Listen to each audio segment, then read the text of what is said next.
There is a moment, often overlooked, when a man realizes his face is no longer just flesh and bone. It becomes a canvas, a quiet record of choices made in silence, every line etched by restraint, every stillness earned through storms no one else survived. This is the moment when experience stops being something he explains and becomes something he wears. His expression no longer reacts to the room, it sets the tone of it.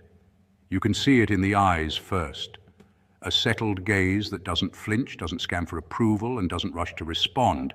It is the look of someone who has already faced chaos internally and found no reason to fear it again. True power does not announce itself. It does not pace the room. It does not demand attention or perform confidence for witnesses.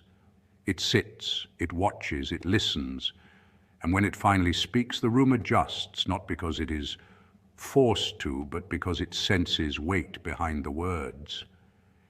In an age addicted to noise, the most dangerous thing a man can cultivate is calm, not the brittle calm of suppression, but the deep, grounded composure that comes from knowing who you are without explanation. This composure reshapes how people read you. It changes the micro signals in your face, the pauses between words, and the steadiness of your breath. Your aura enters before your words ever do, and your shadow follows, not as a threat, but as gravity. People feel it before they understand it. You've seen men like this. They don't posture.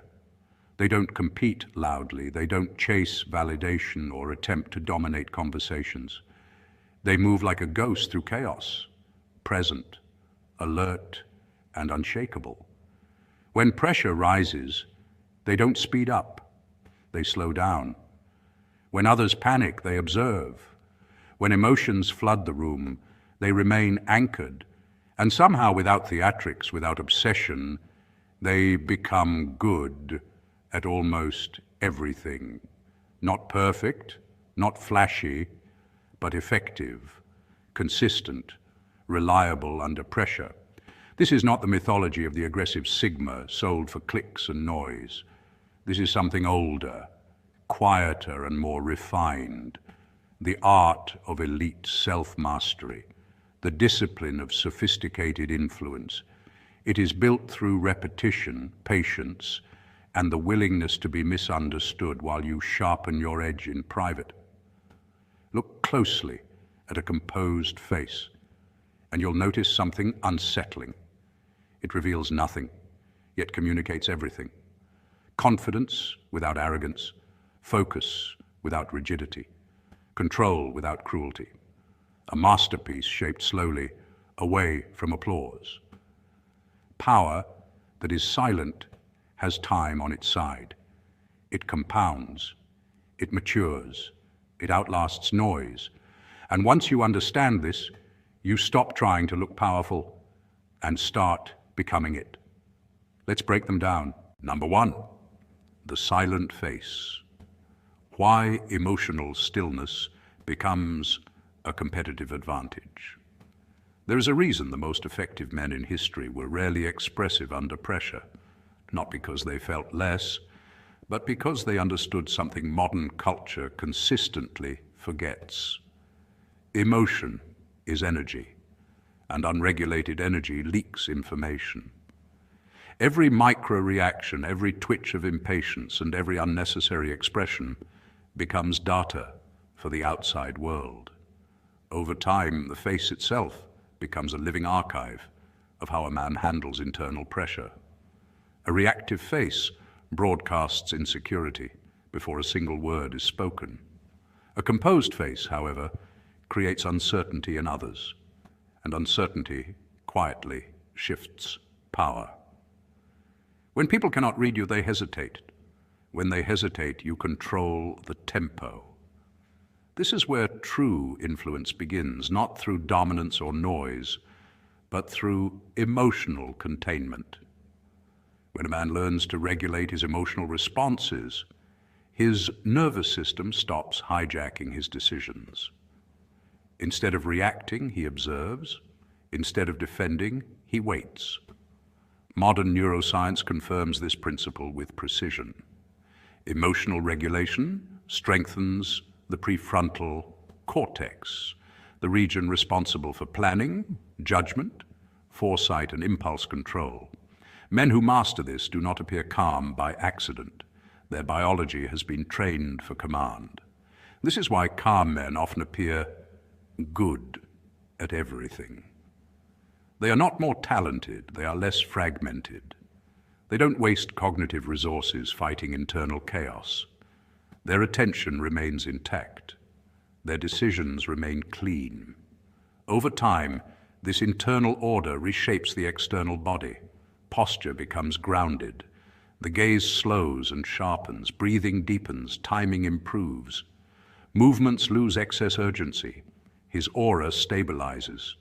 People feel it before they can explain it. There is no need to announce competence because consistency reveals it quietly, repeatedly, without effort. He does not rush to prove intelligence, strength, or value. He allows outcomes to speak on his behalf. In silence, his presence gains density. The room adjusts to him rather than the other way around. His shadow no longer leaks through impatience, defensiveness, or emotional overreaction. Instead, it integrates, controlled, contained, and usable when necessary. This is not charisma built through performance, charm, or theatrics. This is gravity earned through restraint, the kind that makes others lean in, slow down, and second-guess themselves while you remain centered, unreadable, and firmly in command of your inner world. Number 2, composure under observation. The psychology of being unreadable without being cold. There is a persistent misconception that unreadable men are emotionally distant, cold, or disconnected from themselves, but the truth is far more precise and far more disciplined. Unreadability is rarely the absence of emotion. It is the mastery of it. The man who has developed emotional literacy understands his internal landscape so clearly that he feels no compulsion to broadcast it. He knows what he feels, why he feels it, and how it may influence his decisions. And because of that awareness, he chooses restraint. He reveals when revelation serves a purpose, withholds when disclosure would dilute leverage, and remains neutral when neutrality preserves clarity. In high-pressure environments, this restraint becomes a silent advantage. Observe composed men in meetings, negotiations, or unfamiliar social spaces, and a pattern emerges. They listen longer than they speak, not because they lack confidence, but because information is power. Their eye contact is steady yet unforced, signaling presence without challenge. When they respond, there is a pause, not theatrical, not manipulative, but deliberate. This pause is critical. It interrupts reactive momentum. It breaks emotional loops. In that silence, others begin to talk more than they intended. Explanations stretch, justifications surface, subtle motivations leak out. The composed man does not chase control. He creates space for truth to reveal itself. This is why characters like Thomas Shelby feel so magnetic on screen. His power is not rooted in aggression, but in timing. He rarely reacts in the moment of provocation. He allows moments to breathe, allowing chaos to expose itself while he remains centered. Psychologically, this is known as emotional latency control, the ability to slow response time under stimulation. When reaction is delayed, higher-order thinking engages. Logic overrides impulse. Strategy replaces reflex. This is where the so-called ghost-like presence forms, not from artificial mystery, but from disciplined self-regulation.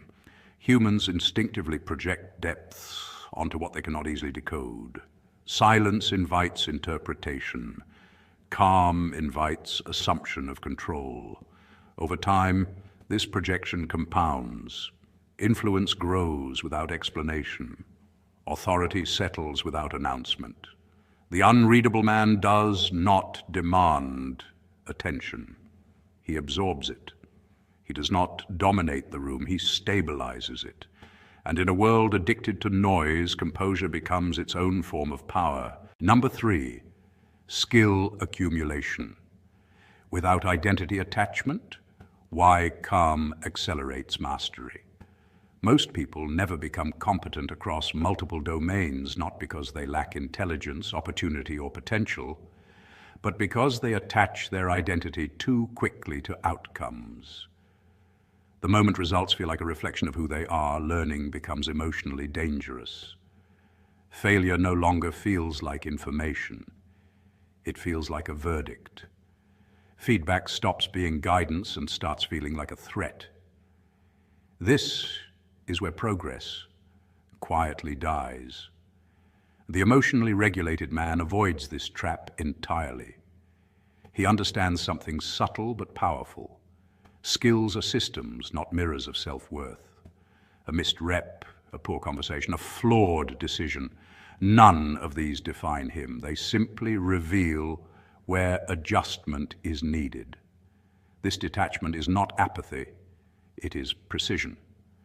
Because he is not emotionally entangled, he can repeat the process without exhaustion. He can fail without spiraling. He can refine without frustration. Learning for him becomes almost mechanical, even meditative. There is no inner drama, only observation and correction. Neuroscience supports this approach. When emotional reactivity is low, the brain exits survival mode and enters optimal learning states. Focus deepens naturally. Attention stabilizes. Memory consolidates faster. Neural pathways strengthen through calm repetition rather than stress-driven force. This is why some men appear unnaturally adaptable. They step into new fields, fitness, communication, leadership, strategy, and progress with unsettling consistency. Their posture never changes. Calm, curious, patient. They are not chasing perfection, because perfection is an emotional goal. They are refining the process because the process is controllable. Day by day, competence compounds quietly, without spectacle, without burnout. This is how a man becomes broadly capable without becoming obsessive. His masterpiece is not a single talent or visible achievement. It is a character structure built for continuous improvement. When challenges arise, he does not dramatize difficulty or personalize resistance. He assesses, he adjusts, he continues. While others pause to protect their ego, he advances through repetition. Over time, this consistency becomes his signature.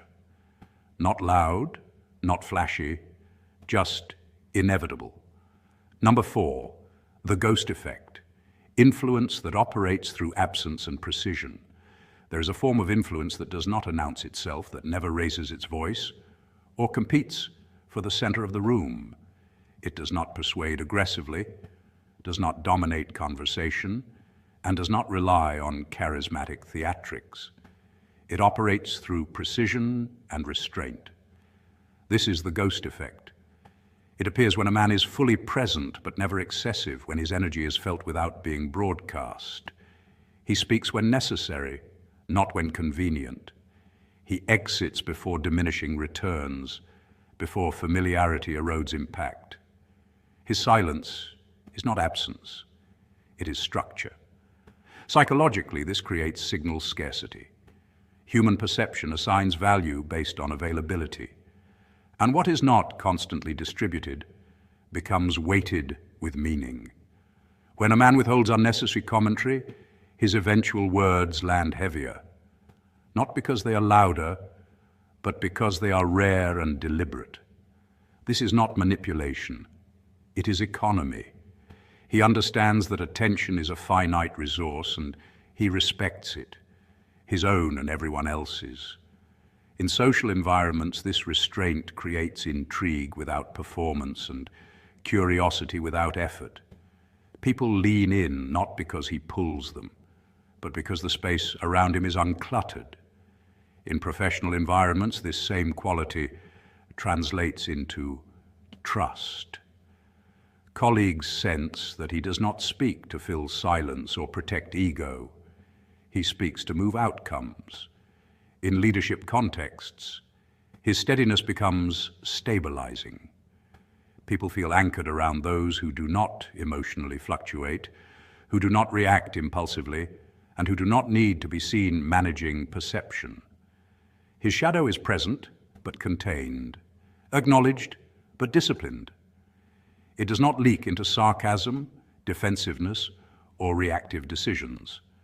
Because it is integrated, not suppressed, it gives him depth without volatility. Over time, his presence accumulates metaphysical weight. Rooms subtly recalibrate when he enters. Conversations are slow, decisions sharpen. His aura becomes predictable in the best way, calm, grounded, and reliable. Others know what to expect, and that consistency breeds respect. Influence grows, not because he seeks authority or validation, but because people unconsciously adjust their behavior around him. He does not chase relevance. Relevance orbits him. The ghost effect is not about disappearing. It is about leaving just enough trace that your absence is felt and your presence is never ignored. Number 5, ancient discipline, modern science. Why Stoicism still works. Marcus Aurelius did not practice Stoicism to appear wise or detached. He practiced it to survive the weight of responsibility that came with power, command, and consequence. His meditations were never meant for an audience. They were private recalibrations, reminders written to himself to master his inner world before attempting to govern the external one. Again and again he returned to a single discipline. Regulate the emotion first, or it will rule the decision later. Modern psychology now confirms what he intuited centuries ago. Emotional self-regulation is one of the strongest predictors of effective leadership, long-term success, stress tolerance, and resilience under pressure. Leaders who cannot regulate themselves leak chaos into every system they touch. Stoicism, however, is often misunderstood as emotional suppression, a cold denial of feeling. In truth, it is emotional sequencing. Feel first without judgment, think second with clarity, act last with intention. This sequence interrupts impulsive error and protects long-term strategy. Emotion is acknowledged, not obeyed. Thought is engaged, not hijacked. Action becomes precise rather than reactive.